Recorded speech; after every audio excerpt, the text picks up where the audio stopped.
If you're still struggling to do your makeup in 2025, gather here because I got you. Hi, my name is Puritymike and I do everything beauty, skincare and lifestyle. And in this video, I will be showing you step by step on how to achieve a flawless and a clean makeup on your face by yourself. This is a very simple method and easy hack. So with no further ado, let's jump right into the video. So first up, I'm going to be starting with my sweat block, and this one is from Zaron. I have an oily skin and I always make sure that my skin prep is on track, because any mess up from skin prep, my makeup is going to break. I'm going to have makeup that is not looking the way it was few hours ago. So skin prep is a must. So I always start with my sweat block to help block those sweats as much as it can. Then after that, I go on to apply serum, and after serum, I'll go on to apply moisturizer.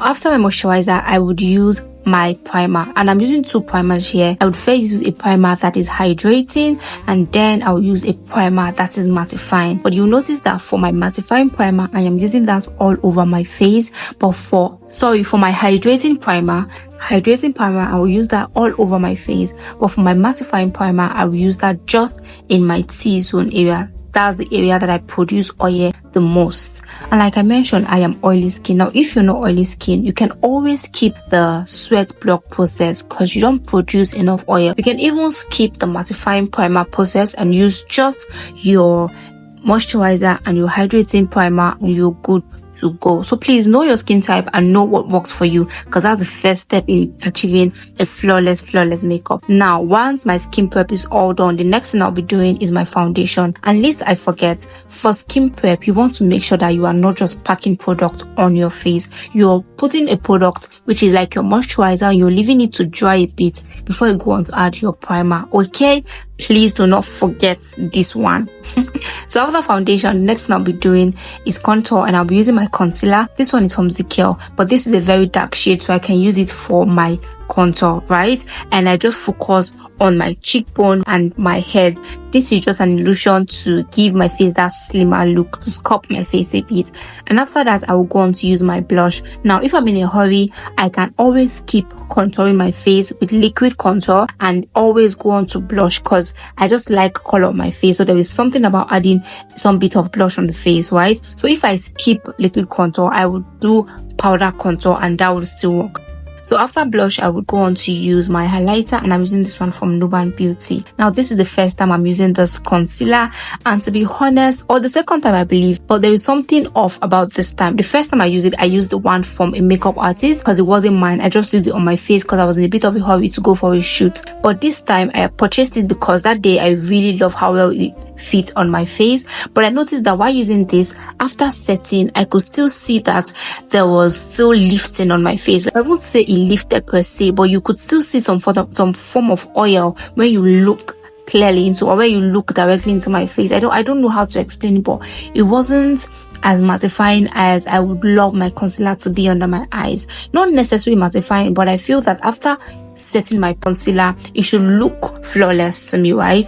That brightness under the eyes, is one of the things that beautify your makeup, but it wasn't really giving for me. If there is something I'm doing wrong, please let me know with this Nuban concealer. After that, I'll go on to set, and I'm setting with my Mirac Cosmetics, my Mirac setting powder. And after setting with Mirac setting powder, which is, I'm using like the lightest form of the powder from Mirac to set my concealer. After setting, I would then go on to use my powder palette, and I'm using the one from V Beauty powder palette.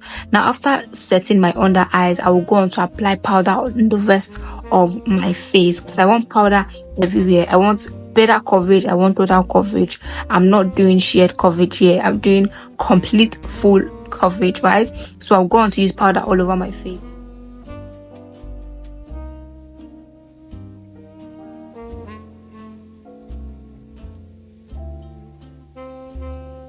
Now you can see that I am using my powder, the dark shade of my powder, to do the powder contour, which is that place or that part of my face that I use that Zikel concealer, that dark Zikel concealer to contour. I'm going to use my powder, my dark powder, to contour that area. I would also use that to contour my nose, but using a brush instead.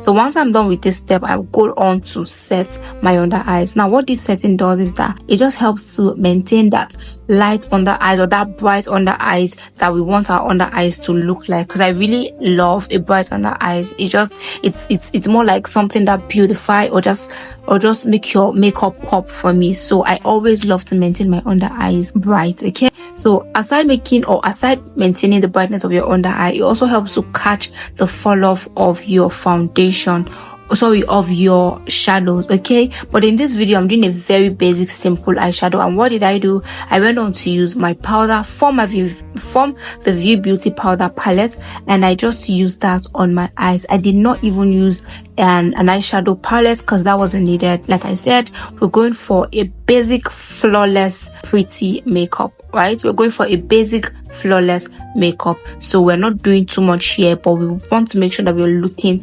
flawless. Then I went on to line my lips, and I'm using the eye pencil from Davies that should be in the color 18, and then I added nude lippy. This one is from Elsa Pro, and I think it's in the shade Honey Love. I really love Elsa's Pro lip gloss. I like how lightweight and creamy it is. It's so easy to just apply on your lips and blend. So when you're done blending, it dries down and then it just gives you that really beautiful feel on the mouth. I really love it. And once I'm done with all of that, I'll line my eye and then go on to dust the excess on my face. This is typically everything I did. I think I also went on to set my face using the Kids Beauty setting spray, and also went into lock with the V Beauty locking spray, Julex locking spray. And this is everything I did for my makeup. And guys, trust me, this makeup was so good. I wish you guys saw me. This was giving the main girl energy vibes. It was so beautiful, and trust me, your makeup can be like this as well if you keep practicing. And another thing I would say, to be honest with you, is that if you're practicing and you find that your makeup has not gotten to that level you want it to be, I would advise you to just go register for a makeup class. Register, and after you're done learning, you can continue watching those videos on YouTube and TikTok to improve your skills. But I would advise strongly, if you're someone that really loves makeup and you feel that you're not still getting what you want, just go register for a physical class and learn for yourself for maybe 2 weeks or 1 month, and then keep practicing. Trust me, you're going to love it. And there's always something so beautiful about knowing how to do your makeup yourself. Until next time, darlings, stay happy, stay blessed, and stay safe. Bye.